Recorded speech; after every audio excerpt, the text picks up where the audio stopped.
each sold separately. Fork Stewards by Buco Toys. Fork Stewards. Brady Boats. Rated R.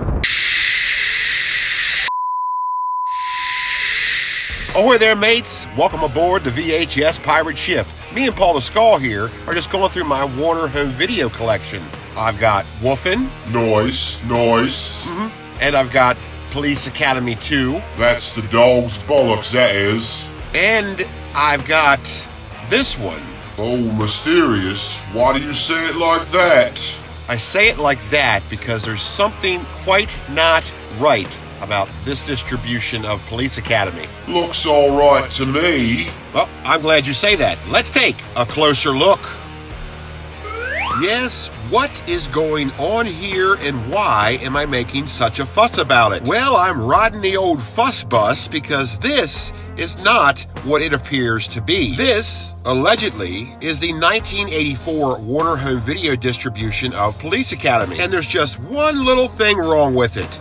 This is supposed to look like this, and this does not look like that. Everything is different about this. Let's compare it to my 1985 Warner home video distribution of Police Academy 2. The Police Academy 1 clamshell is totally different, and obviously this is not the original one. It's smaller and clear, a direct contradiction to the rest of the early Warner home video library, which came in black clamshells. And the cover itself appears to be some kind of low-res digital copy of the actual cover, and a pretty bad one at that. I mean, you can't even read most of the shit on the back. So what's the deal here? This is obviously not the original 1984 release of Police Academy. Is it a rental? I mean, it already came in a clamshell. Why would you put it in a different one? I can understand wanting all your inventory to look uniform, but like I said, it already came in a clamshell. You're just adding extra steps. So I don't know, maybe this is a rental and they just made a copy of the original because they didn't want it to get destroyed like a lot of video stores did, but still, it just seems a little pointless. This, just like all of the other early Warner home video releases, already came in a clamshell. Very sturdy clamshells, almost bulletproof. Compared to this plastic piece of shit. Yeah, and that's another point. This is not even a good clamshell. It's broken, it's cracked, it's yellowed, it's dingy. It sucks. So whatever this is, they went through a lot of trouble to make it look like shit. And also, whatever this is, it certainly is not the original. How about that? It ain't right at all. Yes, which leads me to believe this is a fake. Why would somebody make a fake? It's Police Academy, not the Mona Lisa. Yeah, I mean, I don't know. It's just so strange. Did you contact the seller? No, that would have been productive. I would rather make wild accusations. Oh, I totally forgot I was talking to an idiot. Yeah, it's just something different about this. Oh well, I didn't pay very much for it. At all, and it's still pretty neat to have. I mean, everybody has the actual first release of Police Academy. Not many people have this weird replicant. That's the spirit. Lie to yourself. Make it all better. Well, the whole thing got me thinking. Well, that's different, ain't it? I think we should do a treasure hoard showcase about all the Warner home video in my collection. Oh, hell, I bloody knew it. Why me? Come on, it'll be fun. It always is. We make the best out of everything. So sit back and enjoy this treasure hoard showcase, all about Warner home video. Oh boy, I'm so happy I could shit. Yarr. Oh, forget it. It's the Treasure Hoard Showcase! Treasure Hoard Showcase! Treasure Hoard Showcase! Treasure Hoard Showcase! That's right, from Captain Adam's VHS pirate ship, it's the Treasure Hoard Showcase! Treasure Hoard Showcase! Treasure Hoard Showcase! Today's Treasure Hoard Showcase, the early Warner home video collection.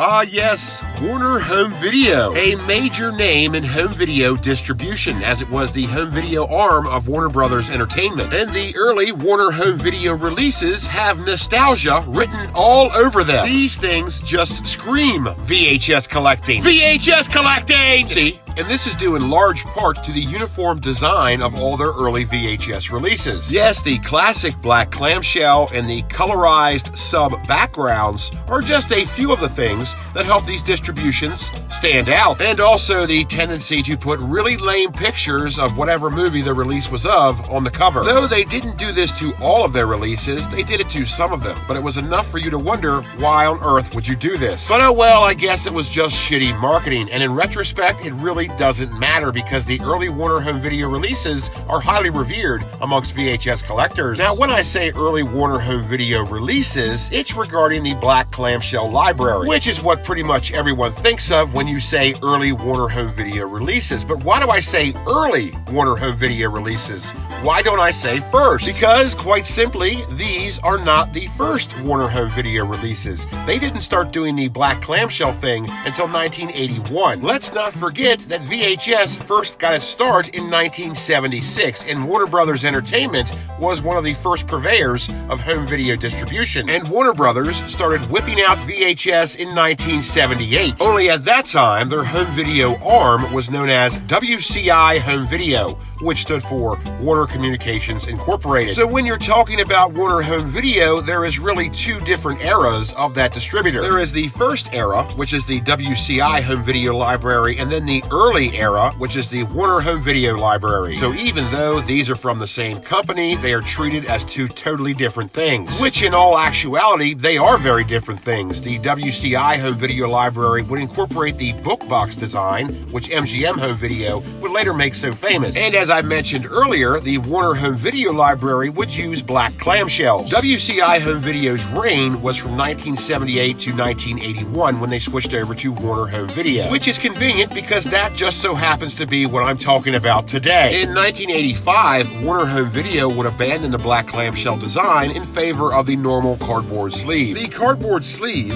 or slipcover as it's also known, would become the standard for most VHS releases, and Warner Home Video would also re-release many of their previous releases in these slipcovers, as is the case for my 1988 distribution of The Road Warrior. As you can see here, compared to my 1983 distribution, it's just not as exciting. Yes, I know, the cardboard sleeve, or slipcovers, are more economically sound to the producers and better for the environment. Whatever.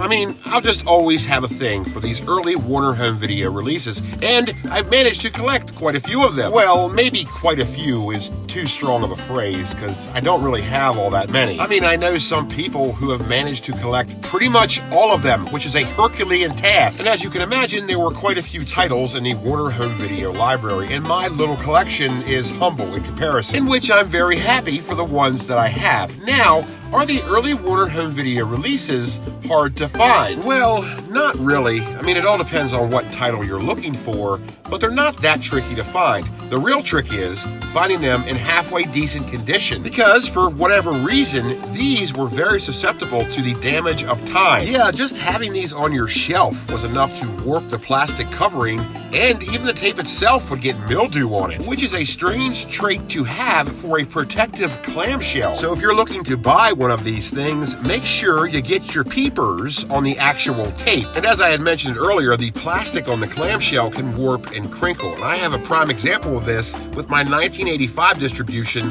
of The Horror of Dracula, which is a 1958 addition to the Hammer Films Dracula saga. And Hammer Films had some pretty hard to follow home video distribution rights. Some of their movies were released by Universal Home Video, some of them are released by Warner Home Video. I don't know. And The Horror of Dracula is part of the Warner Home Video library. Moving on, and as I had mentioned earlier, is my 1983 distribution of The Road Warrior. And this truly is one of the gems in my collection. Not only do I love this movie, but this tape is pristine. I'm not sure how they kept it in such good condition after all these years, but I'm very happy they did. Moving on, we have my 1983 distribution of Caddyshack, a movie that has become a classic in its own regard and one of the only golf movies. And just like my 1985 Horror of Dracula distribution, this too has warped plastic. And you know, that in itself really isn't all that big of a deal. It really depends on what you paid for it. And I didn't pay very much for this, so I don't really mind. Sometimes it's just par for the course. Get it? Par for the course. It's a golfing movie. It's a golf reference. Whew, rough crowd. Moving on, we have a 1984 distribution of quite possibly what could be one of my most favorite movies, Cannonball Run 2. It's one of the first movies that I remember seeing, and well, I've just been in love with it ever since. Which is why, when I came across this nearly mint condition distribution, I just had to get my big fat greasy mitts on it. Onward we march, and it brings us to my 1985 distribution of the rockumentary AC/DC, Let There Be Rock. And this is a testament to the expansive repertoire of the Warner Home Video library. I mean, they released a lot of material, dramas, comedies, horror, action movies, and everything in between. And this little beauty certainly lands within that latter category. And when I came upon this one day whilst sailing the high seas of the internet, I simply had to have it. I mean, the condition is basically perfect, and you really don't come across these very often. And speaking of basically perfect condition, let's move on to my 1981 distribution of Wolfen.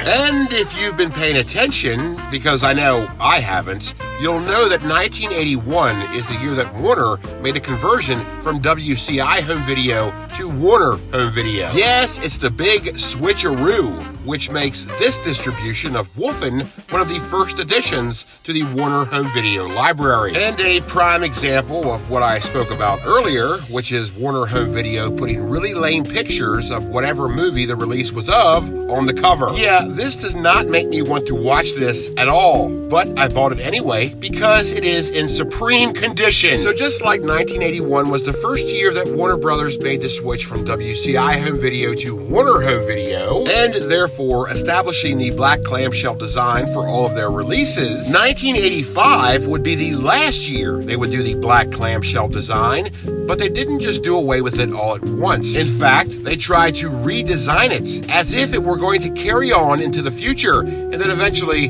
they just said, screw it. Screw it! We're going with slipcovers! And a prime example of the fading black clamshell twilight is my 1985 distribution of the Giant Ant classic, Them. And as you can see, compared to an earlier Warner Home Video clamshell, the layout design is very different. It seems like it was the wave of the future, but it wasn't enough to hold the attention of Warner Home Video executives, and they soon abolished the idea. So with Wolfen, I have one of the first Warner Home Video clamshells, and with Them, I have one of the last. And that is all that I have in my meager little collection of early Warner Home Video releases. But it certainly is enough to make me happy, and I sure do plan on adding to this in the future. Because, well, early Warner Home Video just reeks of the past, and they're very fun to collect. They are a landmark in time, a milestone of an early era of an ancient media, and, well, they look great on your shelf. So, thank you very much for tuning in. I hope you enjoyed today's Treasure Hoard Showcase. Be sure to hit subscribe, share this shit, and take care out there. And I'll see you next time, only on Captain Adam's VHS Pirate Ship.